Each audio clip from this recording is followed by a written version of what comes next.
हम पढ़ रहे हैं class 10 chemistry chapter 2 acids bases and salts. आज का जो हमारा टॉपिक है वो है स्ट्रॉन्ग एंड वीक बेसिस। अब तक हमने इस चैप्टर में ये देखा कि एसिड क्या होता है, एसिड बेस इंडिकेटर क्या होता है, एसिड के प्रॉपर्टीज, एसिड कितने भागों में क्लासिफाई किया गया है। उसके साथ साथ हमने इस चैप्टर के दूसरे सेक्शन में बेस को स्टार्ट किया, बेस क्या होते हैं इसके बारे में पढ़ा। और अब हम बेस को इस वीडियो में बेस को on the basis of strength classify करेंगे। On the basis of strength, चलो लिटरल मीनिंग लेते हैं।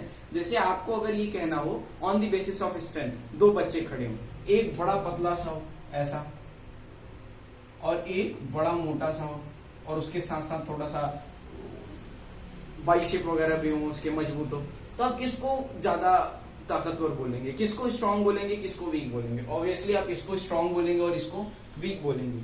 इसका क्या मतलब है? आप on the basis of strength classify कर रहे हैं उन दोनों लड़कों को। Same here we will do on the basis of strength the bases are classified into two parts, strong bases and weak bases. Strong bases are those bases which completely ionize in water and produce large concentration of OH minus ions। Hindi में बोले तो strong bases वो basis होते हैं जो water में dissolve होने के बाद ज्यादा OH माइनस आयन देते हैं। ज्यादा OH माइनस आयन कब देंगे? जब उनका डिसोसिएशन रेट ज्यादा होगा, जब ज्यादा आयोनाइजेशन होगा, ज्यादा टूटेगा। समझ में आ रहा है? वही चीज है। अगर हम अपने दिए गए डेफिनेशन को देखें तो a base is a base which completely ionize in water. Completely ionize का मतलब होता है डिसोशिएट। मैंने बताया था डिसोशिएट किसको बोलते हैं। डिसोसिएशन का मतलब टूटना। When the compound break into constituent ions, this process is called dissociation. A base which completely ionize in water and thus produce a large amount of hydroxide ion। Hydroxide ion का संख्या ज्यादा रहेगा, amount ज्यादा रहेगा। इसको दो तरीके से बोल सकते हैं। या तो हम बोले कि large amount of hydroxide ion, या तो हम बोले large concentration of OH minus ion, ऐसे भी बोल सकते हैं ना। तो एग्जाम्पल में अगर हम ले तो NaOH और KOH, ये हमारा एग्जाम्पल हो गया। सोडियम हाइड्रोक्साइड और पोटेशियम हाइड्रोक्साइड, इनके साथ क्या अच्छा होगा? ये जब हम इनका वाटर सॉल्यूशन बनाएंगे, एक्वस सॉल्यूशन बनाएंगे, तो ये क्या होगा?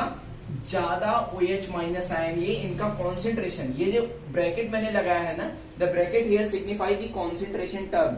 अगर हम OH माइनस आयन लिख करके ब्रैकेट लगा दिए, इसका मतलब आप समझ लो क्या है? कॉन्सेंट्रेशन है। तो जब OH माइनस आयन का कॉन्सेंट्रेशन ज्यादा होगा तो ये क्या होगा? Strong base. In case of NaOH और KOH एग्जाम्पल हो गया। अब आते हैं वीक बेस पे।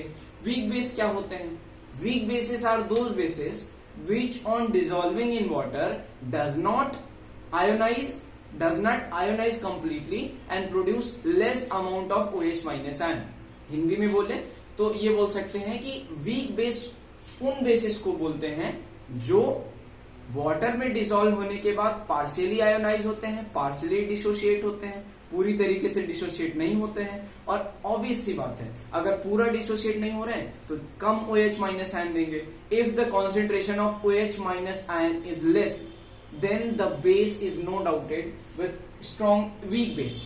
वो बेस क्या है? वीक बेस है। कब? जब OH माइनस आयन उस वाटर सोल्यूशन में कम होगा।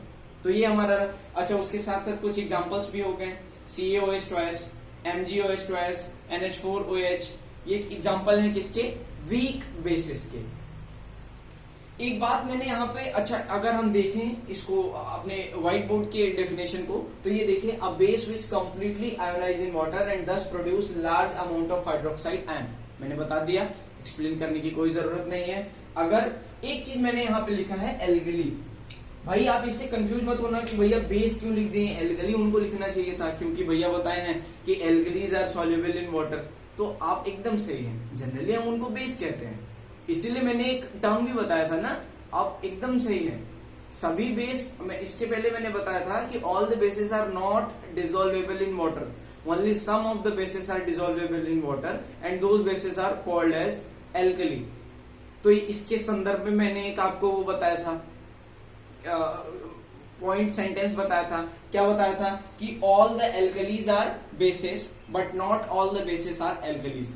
सभी एल्कली बेस होते हैं लेकिन सभी बेस एल्कली नहीं होते हैं। ये बड़ा अच्छा सा स्टेटमेंट है, कभी कभी एक नंबर में आपको टीचर यूनिट टेस्ट वगैरह में दे सकता है इसको लेकर के। तो ये हमारा रहा है स्ट्रॉन्ग बेस, स्ट्रॉन्ग और वीक बेस। नेक्स्ट वीडियो में हम चर्चा करेंगे प्रॉपर्टीज ऑफ बेस पर।